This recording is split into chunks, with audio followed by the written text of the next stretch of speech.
What's going on, everyone? Welcome to How to F1 for Barcelona in the Mercedes W12 Formula 1 car.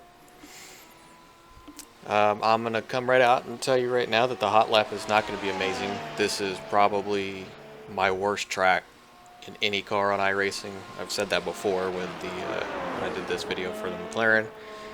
And that continues to be true with the W12. I don't know what it is about this place, but I can't get on with it. I had a really good run here a couple seasons ago. Had a chance at winning the race and was destroyed by a lapped car at the very end, about 8 laps to go. And then last season, I think I had a pretty decent run. I don't really remember it very well, which tells you how amazing it was. I had an amazing start, though, off the line, so I was proud of that move.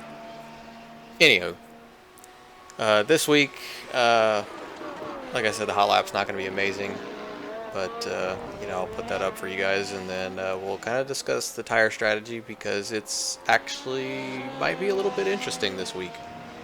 So yeah, let's get into the Hotlap.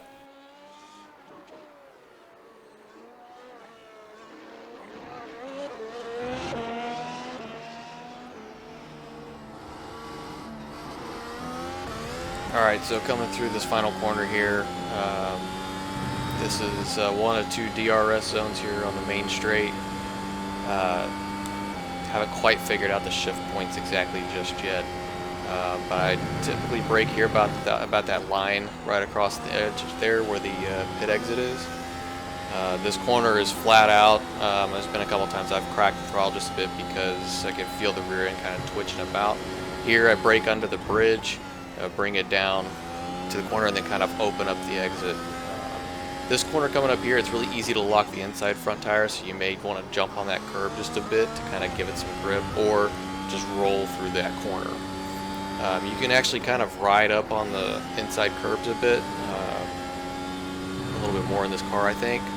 This turns flat out, as you can tell. This is your second DRS zone coming into this tight left-hander right here.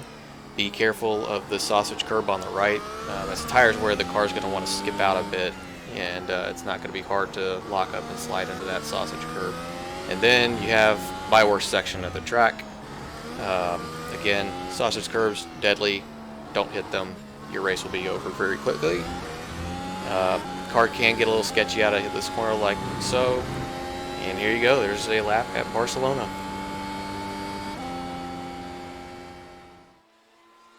Alright, so like I said, not the greatest lap to put on the board. Maybe hopefully by the end of the week when I actually do my races, I'll have figured something out. But, if nothing else, the inputs and the general gist of how to get around this place is still there. You guys will just have to find a way to perfect it better than me, which shouldn't be that hard. As far as tire strategy goes, it's still probably going to be a no-stop race. However, up to this point, it's been pretty much all medium no-stop with a few brave souls doing a soft no-stop, depending on track and weather conditions. However, this week it sounds like medium no-stop may not be the way to go. It's kind of backed up a compound, so it sounds like a lot of guys are going for hards and doing a hard no-stop.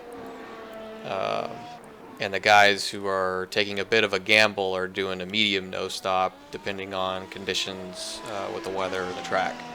Or if they're pretty good at saving tires. The mediums, I believe, can make it to the end of the race, but they get really ragged as you get closer to the end. So I know some guys are opting for the hards. Apparently a couple guys have tried softs and tried pitting. However, a pit stop is way too slow to produce any advantage against the slower compounds. So definitely wouldn't recommend doing softs. You can certainly try mediums and see how that does for you, but it sounds like a few guys that are just wanting to be safe are going with the hards and sticking with it. Unlike the McLaren, it seems like the hard tires aren't quite as far off as they were on that car. It seemed like tire compounds on the old car were about a second apart, whereas on this one they're probably about a half second or even less in some instances, depending on the track and conditions and whatnot.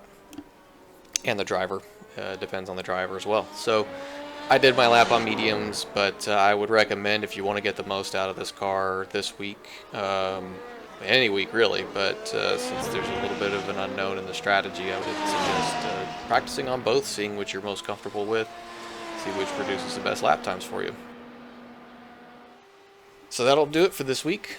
I believe next up is going to be Imola. It's another track that I enjoy lapping around. I'm not particularly great there, so we'll see how the times stack up. But anyway, hope this guide helps you guys out a bit. Don't hesitate to leave any feedback. Be sure, if you enjoy it, to like and subscribe if you want to see more content like this. See you out on the track. Good luck.